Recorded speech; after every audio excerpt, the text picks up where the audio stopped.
Hello दोस्तों, आपका हमारे इस वृंदा कुंज चैनल में स्वागत है। जानिए पशुपति व्रत के नियम। भगवान शिव का एक नाम पशुपतिनाथ भी है।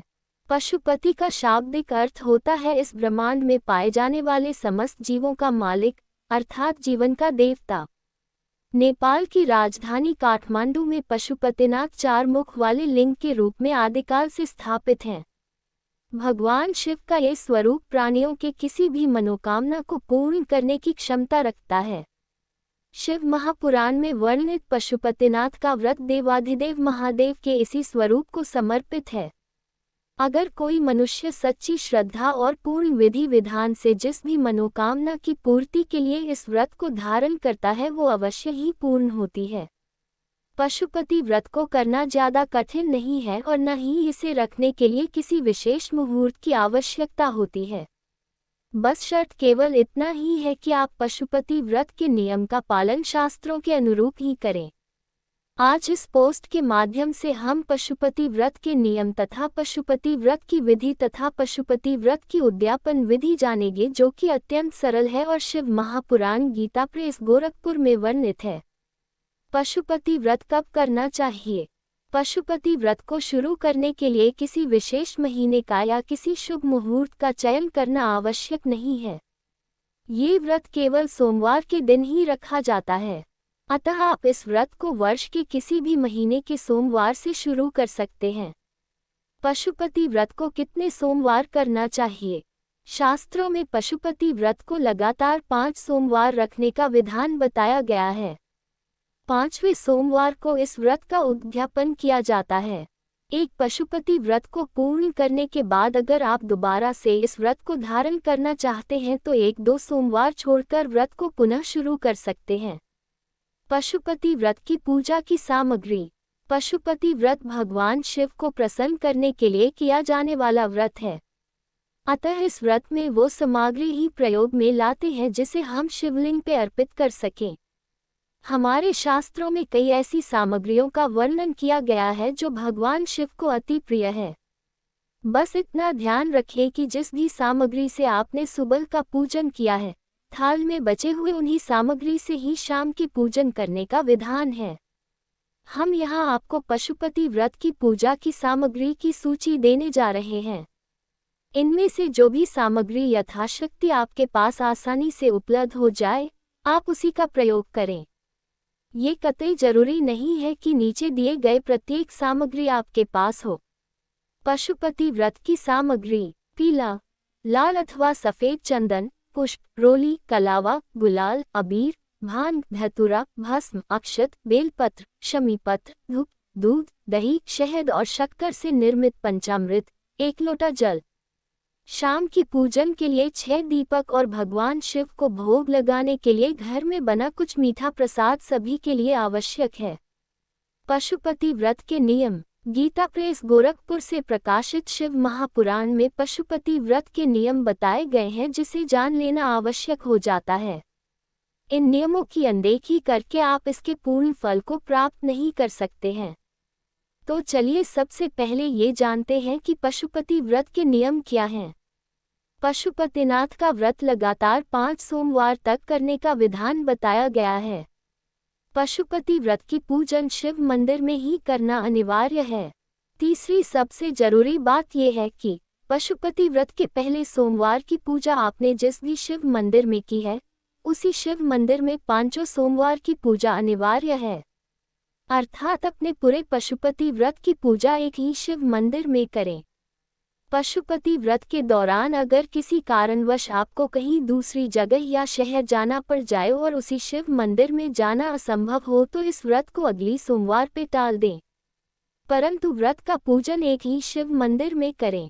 पशुपति व्रत में सुबह और शाम के प्रदोष काल में अर्थात दिन में 2 बार शिवलिंग की पूजा का विधान है। व्रत में दिन के दौरान फलाहार कर सकते हैं। शाम के पूजन के बाद सेंधा नमक से बने सात्विक अन्न ग्रहण कर सकते हैं। पशुपति व्रत की विधि प्रदीप मिश्रा के माध्यम से। पंडित प्रदीप जी मिश्रा ने शिव महापुराण के माध्यम से बड़े ही सरलता से पशुपति व्रत करने की विधि का वर्णन किया है। इस व्रत को करने में कुछ विशेष विधि का पालन किया जाता है। पंडित प्रदीप जी मिश्रा अपने कई प्रवचनों में पशुपति व्रत की विधि को आम लोगों के सामने रखा है। पशुपति व्रत में सुबह की पूजा कैसे करें?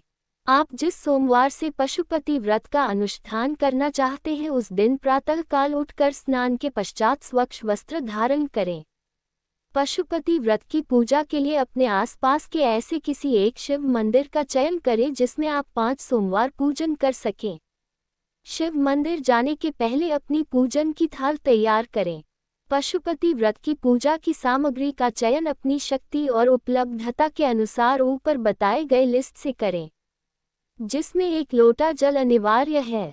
पशुपति व्रत में पूजा की थाली शाम के पूजन के लिए अलग से तैयार नहीं की जाती है, अतः ये ध्यान रखें कि सुबह जो भी पूजन सामग्री आप थाल में रख रहे हैं वो थोड़ा ज़्यादा मात्रा में रखें ताकि शाम की पूजन में भी उसका उपयोग कर सकें। अब शिव मंदिर जाकर श्रद्धापूर्वक शिवलिंग का पंचामृत और सादे जल से अभिषेक करें। तत्पश्चात शिवलिंग पे पुष्प, बेलपत्र और पूजन की अन्य सामग्री समर्पित करें। श्री शिवाय नमस्तुभ्यम का जाप करते हुए भोलेनाथ को धूप दिखाएं। अब वापस अपने घर आ जाएं। पशुपति व्रत की शाम की पूजा की विधि। दिन की दूसरी पूजा शाम प्रदोष काल में ही करने का नियम है। शाम की पूजा में ये ध्यान रखना जरूरी होता है कि पूजन की थाल और सामग्री सुबह वाली ही हो। दोबारा थाल को मत सजाएं। सुबह पूजन के बाद जो सामग्री बची है उसी से शिवजी के पूजन का विधान है। शाम की पूजन के लिए थाल में 1 लोटा जल, 6 घी के दिए तथा भोग लगाने के लिए कोई भी मीठा प्रसाद जैसे कि हलवा, चावल या साबूदाने की खीर, मालपुआ, लड्डू या बर्फी इत्यादि रख लें। पशुपति व्रत के प्रसाद को आप घर में तैयार करें और ये ध्यान रहे पूरे प्रसाद को मंदिर ले जाना है। आपने घर में प्रसाद का जरा सा भाग भी नहीं छोड़ना है।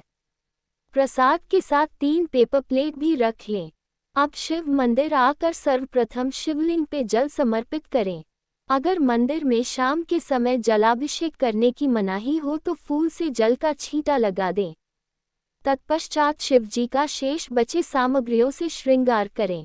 थाल में लाए 6 घी के दिए को शिवलिंग के सामने रखें। अब अपनी मनोकामना बाबा को कहते हुए बारी बारी से 5 दिए को प्रज्वलित करें। अब 6वें दिए को बिना जलाए वापस थाल में रख लें। तत्पश्चात थाल में लाए गए पूरे प्रसाद को शिवलिंग के समक्ष रखें। अब इस प्रसाद को 3 बराबर हिस्से में बांट दें। 2 हिस्सा शिवलिंग को समर्पित कर दें तथा एक बचे हुए हिस्से को वापस थाल में रख दें।